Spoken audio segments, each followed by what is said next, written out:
Guys, we are back for another video, and today we are introducing a new segment to our YouTube channel, Cooking with Chelle. I am so excited. Basically, it's just going to be a segment where I get to cook all the food that I love and show you guys, share my recipes with you guys. So without further ado, let's get into it. I forgot to say, if you haven't subscribed to our YouTube channel, make sure you do that, because if you don't, I will find you. Okay? Like, share, and subscribe. All right, so today's recipe is going to be honey fried chicken thighs. It's not the sauce, actually, it's the coating is what makes it honey fried. I will drop all the proportions and all the measurements down in the description section. So yeah. All right, so first thing you want to do is start off with boneless, skinless chicken thighs. You want to make sure they're clean. Cleaning your chicken is actually very important. Chicken thighs have a lot of extra fat on them, and while some of it is good, you don't want it all, because you know we're trying to drop the fat, you know what I'm saying? So, all right, let's get to the seasonings. This is how I season it. I use seasoned salt and pepper, and that's it, just for the outside of the chicken. But you know, if you want to modify the recipe to what you like, you can.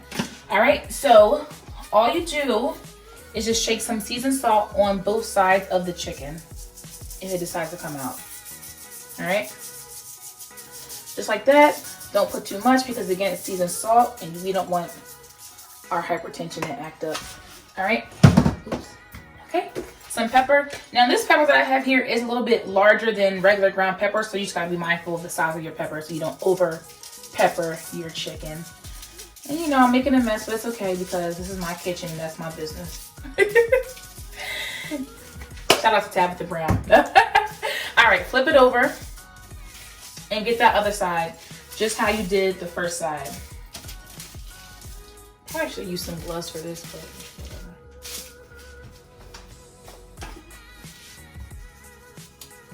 Seasoned salt.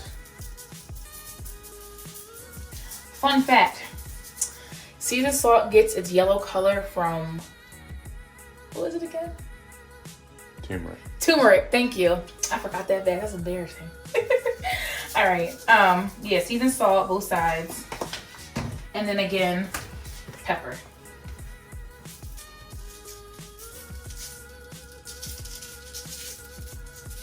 All right. That is that. Now your chicken is seasoned.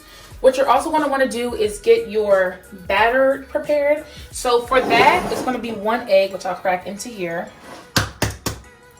I didn't have to beat it that many times. 1 egg. Throw that in the trash. And then the honey.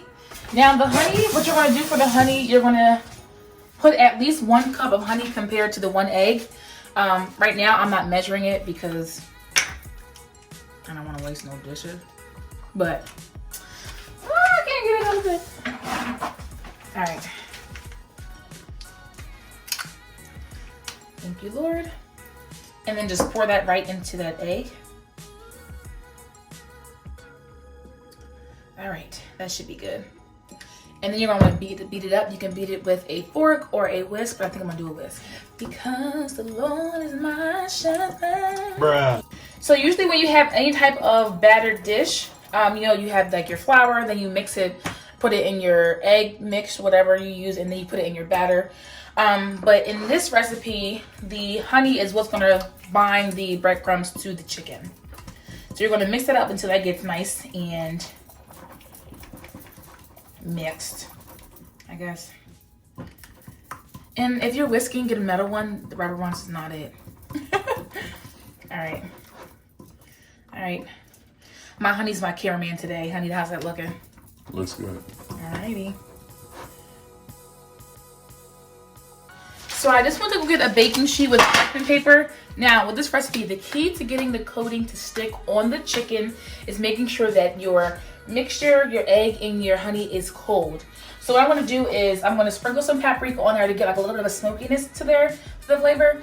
I'm going to dip it in the honey and egg, get that real coated, dip it in the batter, and then put it on a baking sheet.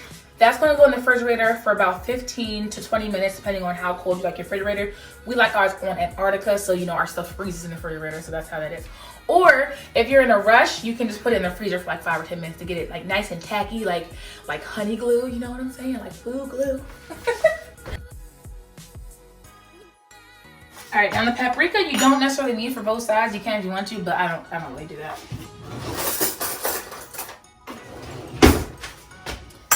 All right, so before we cook the chicken, we want to make sure we have our breading together. So what I use is Japanese style Panko Crumbs. They're really crunchy, they're really thick. That's why it's important for you to get your mixture nice and tacky so that it can stick to your chicken. Pour that in the bowl. Now, Panko Crumbs have no flavor to them, so you're going to need to season them somehow. So a little bit of salt, a little bit of pepper, garlic, and onion should do.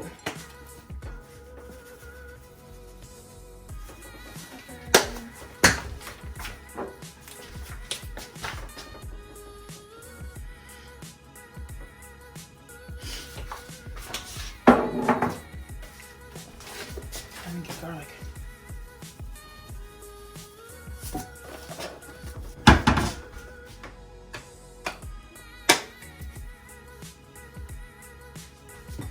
All right. Now just mix that around really good. Mix, mix, mix, mix, mix, mix, mix, mix.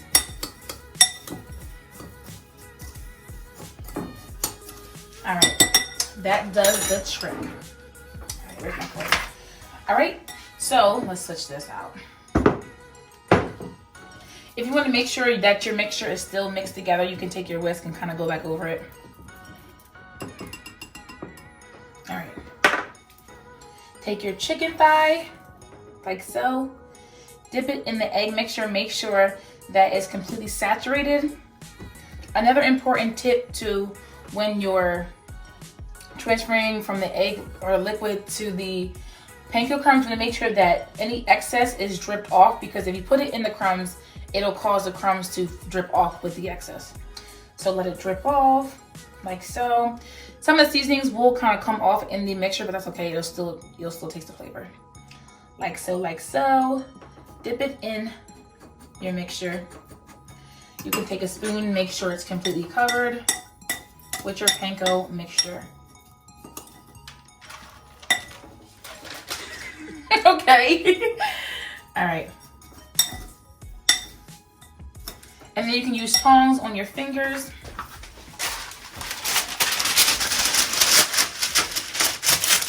I'm gonna use my fingers. And you take it, let excess strip off, and then you just put it right onto your baking sheet. Okay? And then you just repeat.